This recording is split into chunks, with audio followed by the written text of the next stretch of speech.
Too often, adults hog the mic on TV and radio when talking about the younger generation. But the best way to learn and understand about the younger generation is to let the kids talk for themselves. Get what's going on right from the horse's mouth. So today, I have a 24-year-old young punk with me. His name is Dylan. Hey, Dylan, what's up? Not much. Just glad to be here. And are you really glad to be here? You're not fond of me. I mean, it's a little early, but still glad to be here. All right. Actually, Dylan and I, we're related. And what are you, a cousin, Somehow. uncle, grandparent? What are you to me? Well, you would be Nephew? What? I'm your uncle. my What uncle. is Yeah. it? So I'm Not gonna by blood, though. So I'm going to hand over the whole show to Dylan. Anything he wants to talk about, he can talk about. And I never did this before. I'm just going to stand here like a dummy and react to what he has to say. So, Dylan, I'm telling you, the pressure's on. You better be good. Don't you dare drop my ratings. I didn't know it was gonna be this whole show, and I was just shooting it off you. But you just talking about traditions before. There's a good quote on traditions. I think it's tradition is not having to keep relearning generation after generation which berries are the poisonous ones and which ones are the good ones. All right. So learn knowledge over generations passed down.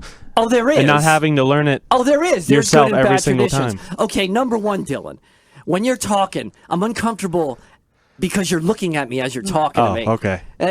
Just look into the mic. Look into that big eye of the mic. I don't know. You don't really talk to people and just face away from them. Well, I'm so used to it. Like the board guy, I never look at the board guy ever. Not that he talks. But when guest comes on, it's just you and the mic. Just imagine the mic interviewing you and answering and looking at the mic. You're staring me down. I don't know. I think it makes it worse when you're just staring at the mic. You're too concentrated. All right, on whatever. Do whatever you want. This is your show, so you may proceed. Okay. What I really wanted to All right, stop right there. I'm bored.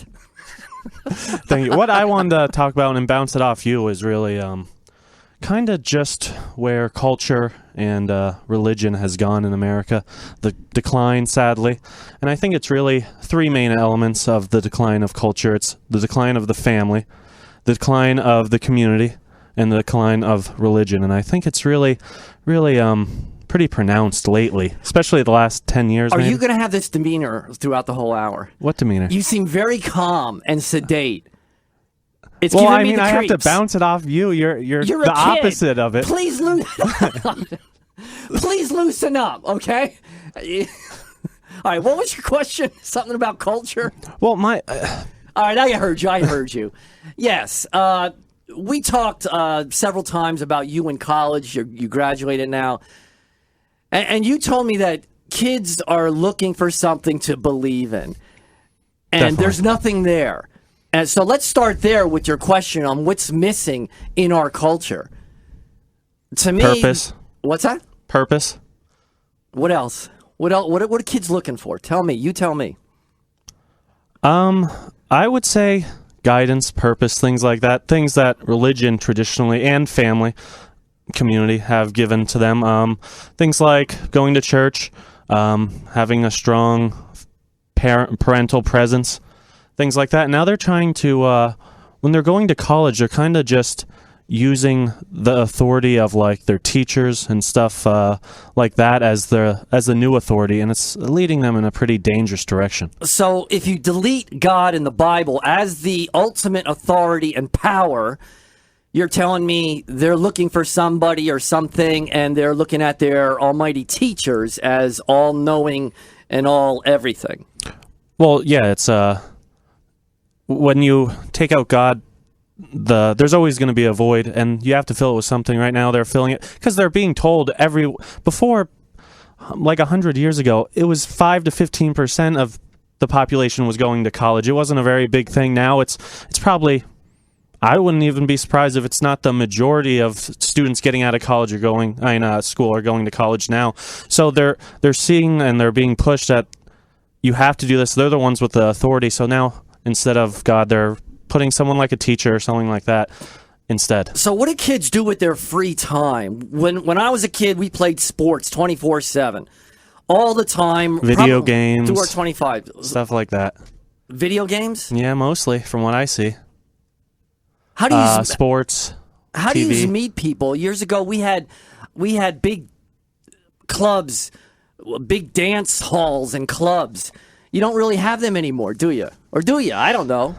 I don't know. I never really went to one, but this is another good thing about the community, though. You would have, like, a good example is the Boy Scouts. The Boy Scouts is on the verge of bankruptcy right now. They used to have, I think, at least 2 million members. Now they've dropped significantly. I think they're close to being below 1 million. But it's just little things like that. And why is that? Why is it disappeared? I don't think kids don't want to do anything that's actually outside of like the house anymore, really. Everything's in front of a screen now, and it's really hurting your ability to communicate with other people that's not electronically. Well, that sounds real healthy, doesn't it? No, and you talk to people differently when you're face-to-face versus electronically. You would say a lot of things electronically that you're not going to say to someone's face. It changes your whole relationship with people. And kids don't really know how to socialize face-to-face. No, everyone has anxiety, like face-to-face. And anxiety, you hear that, that's you interesting. hear that all the time. Especially, God. No, you go ahead. It's Well, your show. especially because, like, you see it if you have a group projects in front of the class. Just everyone's talking how they have anxiety, and they're talking about it for weeks before, and they're dreading that day doing that stuff. Hey, you said anxiety. Now, anxiety, I picture somebody in their 50s or 60s taking anxiety medication and shaking and nervous. Somebody told me they take it to take the edge off. But you're saying a majority of younger people have a constant stream of anxiety, whether they're talking to people, giving an oral presentation in class, just meeting people in general and socializing. Is that true? Well, at least they've been told that they have anxiety, and maybe that's what some of it... I mean, everyone doing some things are going to be naturally nervous about things, so... Were you nervous doing this show? I mean, a little bit, but I wouldn't call it anxiety. You didn't look it. You're very calm as a cucumber. I try. All right. Someone has to be. But they have the anxiety, and you see it with your kid, with your friends, and so forth. And it shouldn't be there so early at a so early age. Yeah, like I said, it just all goes back to not interacting with real people and just doing over screens. And so many people are isolated for so many hours of the day now for, like I said, things like video games. They're not on the baseball team or doing things that naturally for hundreds and thousands of years of all of human existence we've been doing from a super young age. And now they just don't have that social ability anymore. It seems like everyone's becoming so atomized and individual. How's the atomized? That's a good word. Never heard that I looked before. it up before the show just so I could use it. How about the socialization between the student or a young person and their parents? What's the communication like nowadays? Basically totally broken down. It looks like, well, because of course you have divorced parents, one, so naturally, usually you're going to see one parent a lot less, so that's a big breakdown right there. And I think it was single family households rose by about 20% in the last 50 years. So there you have 20% more young people not having one parent talking to them all the time. So naturally the relationship's going to break down. And then when you have one parent, they're going to be working, so you're going to barely be seeing that parent. But now we see both parents are usually working if they're together, so you're barely seeing your kid at all. You're going to be seeing them, 2 or 3 hours? What percentage of your friends have divorced parents? Generally. Now that I'm thinking about it, I would say 60 to 75%, depending who you count. It's closer to 75%, it seems. Yeah, it seems like almost a rarity now. You should be a psychiatrist. You got a very soothing voice, like my ex-co-host AJ used to have. He would soothe you. I could picture somebody laying on the couch, all wired out of their head, and by the end of the session, he or she will walk out like nice smelling flowers, very calm and happy. You got that soothing voice about you. Maybe I could, but I just couldn't go to school long enough to ever be able to qualify for that. All right. Here's something for you.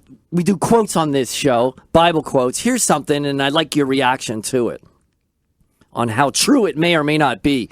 The book says, for the time will come when people will know...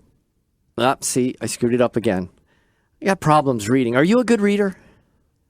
Some people can read for hours and hours and escape the world. I never could do that because I had too much anxiety. I don't know. It's hard to read now, and a lot of younger people definitely can't, because like Twitter and just doing small posts, you see, it really takes away your ability to like do long form reading and things like that. Because I just see it myself. I'll be reading and like I'm like 2 pages into a book. I'm like, oh, all right, I need to take a break. But it's about the concentration factor too. You guys are so used to being entertained with sounds and noises with your video games. It's totally changed. Like your brain's different now than someone that didn't have all these short little things that everyone's seeing and catch. Like little, if you ever watch videos on YouTube, the jump cuts are crazy. Yeah, they're fast. Versus they're like crazy. A movie or something. That's the new, everyone, you need action all the time, like something going all the time. I saw a commercial for professional wrestling's, for professional wrestling. See, when I talk fast, I stutter. And it used to be like every second and a half, they would show you a new visual. I'm telling you, it was a split second. Every split second, there was a new picture on the screen as blasting music was sounding. And that's what you guys react to. Yeah. And it's everything. It's on videos now, but things you're reading too. So I guess, yeah, the short attention span, it's really going to hurt us. Because now in like a class, if you're in a class though, and it's an hour and a half long, how are you supposed to pay attention for that long? You can't do that. You can't do it for 2 minutes. No. And I got news for everybody out there, and everybody knows this. If you can't slow down, stop, and wait, and slow down, and be still, you'll never hear the words of God. You'll never have a relationship with God. You'll never read and invest in God. Because that's how he talks to you, in the stillness, in the quiet of the night.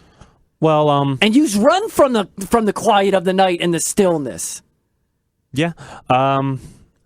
So many people, like, when you're talking to someone, they don't like when there's nothing going on and no talking or something. They always find it super awkward now, but that's where you can actually think about the conversation a little bit, and that's why a lot of ideas and stuff, they say come in the shower when you're driving just by yourself. You're not really thinking of anything particular, but you let your brain just wander a little bit, and you can think of a lot of good ideas. And some people listening to me can't imagine me having still, quiet, silent moments. But believe me, I have many.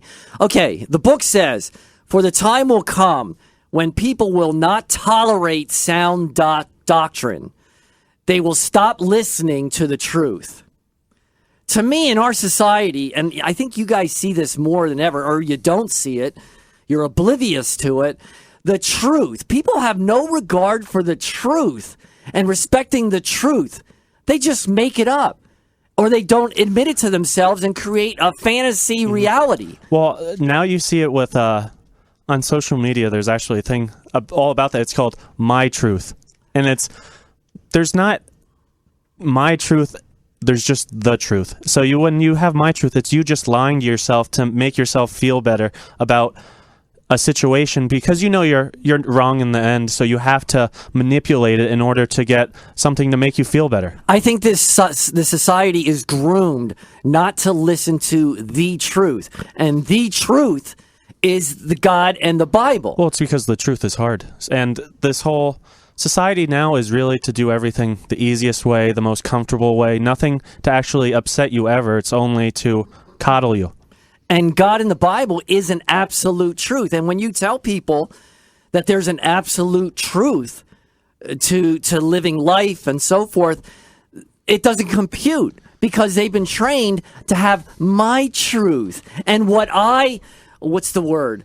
The gay stuff and the trans. Well, it's what I identify as. You can identify as anything. A man on the moon if you want. It's not true. It's stupid. Yeah, and the worst part is you'll see a lot of people, they get it like 85%, but when they see one thing, especially in the Bible or something, that one thing that kind of goes against them, the one thing that they do, their one vice, they think they can just ignore it, like it doesn't apply to them. Everything else does, but like they can easily do that. But the one hard thing, they just like, oh, whatever. I'm just going to disregard that. It's like walking through a supermarket. You're picking and choosing what you want. If you don't like it for whatever reason, just let it there and ignore it. And you're saying that's what they do with the Bible and important things. The Bible isn't it's not like a buffet where you're picking from all different things. It's a set meal that you have, and you get it or you don't. Set meal. I like that.